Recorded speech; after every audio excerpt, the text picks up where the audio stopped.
Le désir et la passion. Un désir, une passion divine et authentique. S'il vous plaît, tout ce que je dis ici est lié au royaume. Tout le monde ne verra pas une vision de sa femme. Et cela ne signifie pas que vous n'êtes pas spirituel. Tout le monde n'aura pas une vision. Vous êtes juste debout et tout à coup, vous voyez cette femme. Et Dieu dit, lève-toi, lève-toi. Pourquoi est-ce que tu es assis ici? Va, prends ta position. Mais vous répondez, je suis faible. Et Dieu dit, non, non, non, non, tu n'es pas faible. Si c'est ce que vous attendez, vous risquerez d'être déçus. Dieu peut planter une véritable passion. Écoutez, vous êtes un ouvrier dans la maison, un travailleur fidèle. Je ne parle pas de quelqu'un qui est insouciant, qui ne contribue en rien au royaume de Dieu et qui veut récolter toutes les récoltes pour lesquelles les autres ont travaillé. Vous devez vraiment participer à la construction du royaume. Et un jour, tout à coup, vous découvrez un désir sincère. S'il vous plaît, mettez de côté la convoitise. Vous voyez, vous remarquez qu'il y a un désir inhabituel. La passion et la patience. Un désir inhabituel. Quand cela arrive, frères, c'est trop tôt. Beaucoup d'entre vous, vous n'avez pas la maîtrise de soi. Dès que vous ressentez quelque chose, vous vous précipitez et la femme vous remballe. Soyez tempérés. Ne dites pas juste, laisse-moi vite aller demander avant qu'une autre personne vienne demander. Vous ne savez pas si elle est dans une relation.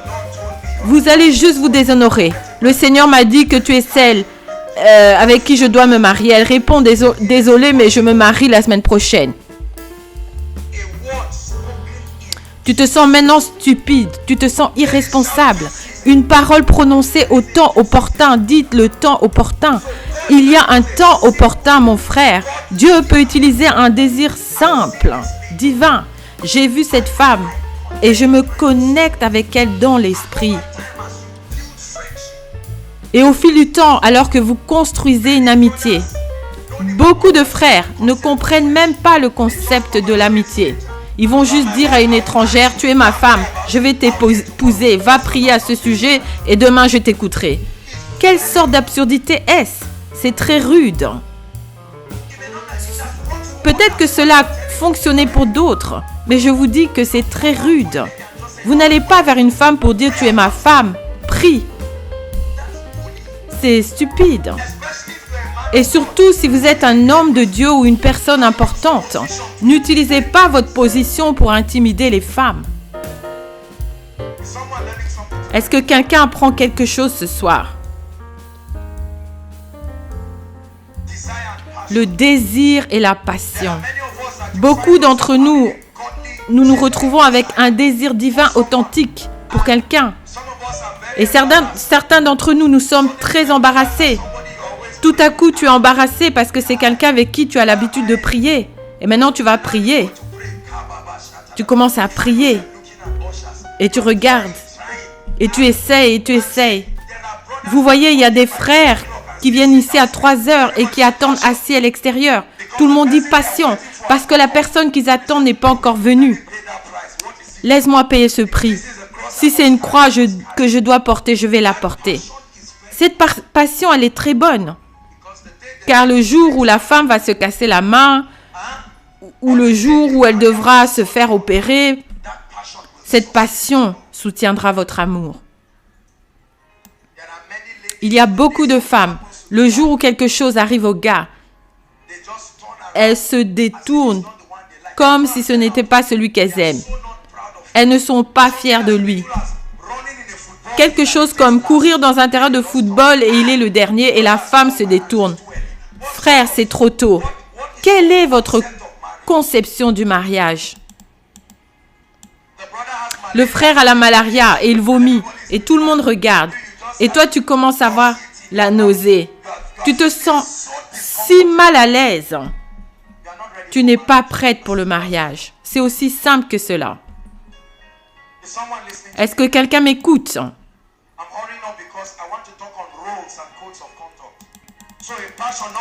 Donc la passion. Numéro 2, le prophétique. Dieu a également positionné le prophétique pour aider l'homme à localiser la femme. Le prophétique signifie soit la prophétie ou le ministère du Saint-Esprit dans votre vie. Et s'il vous plaît, je dois équilibrer cela parce que c'est ce qui a amené le problème des visions. J'ai eu une vision, j'ai eu un rêve, j'ai vu ça. Alléluia. Attendez.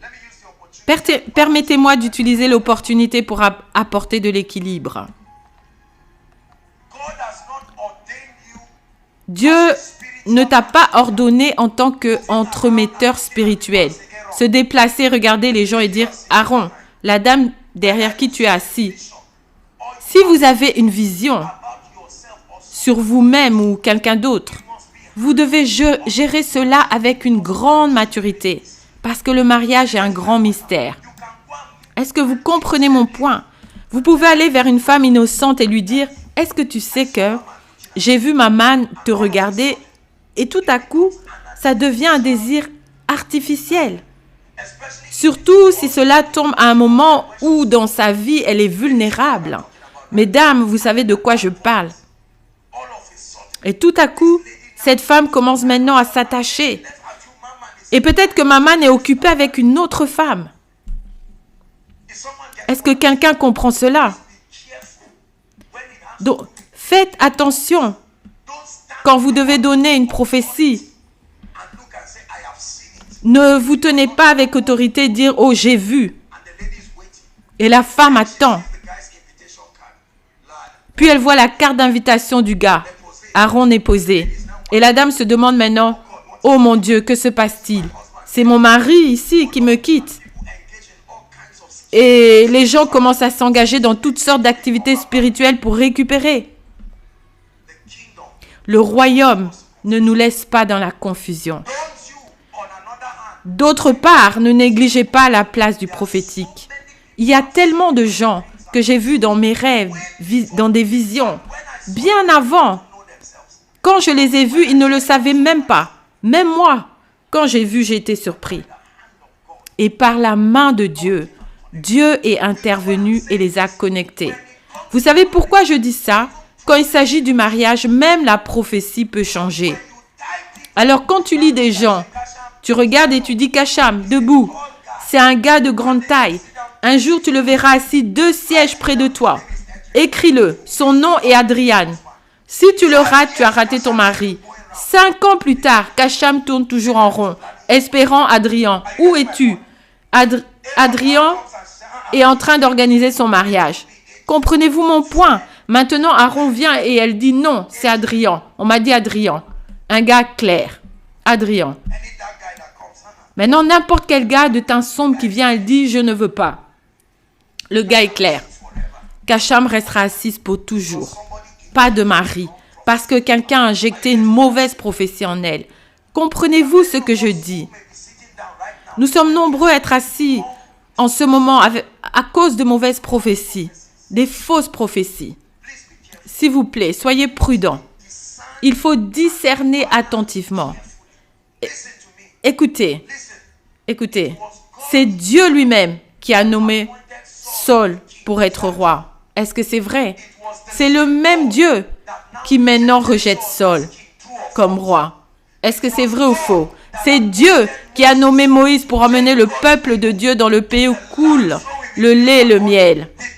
Dieu lui a-t-il dit qu'il n'y entrerait pas? Plus tard, c'était le même Dieu qui l'a empêché. Alors faites attention. Voir une femme dans une vision n'est pas la garantie que vous devez l'épouser.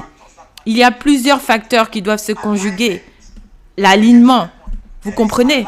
Il y a l'alignement. Il y a quoi? L'approbation parentale et tous ces autres facteurs.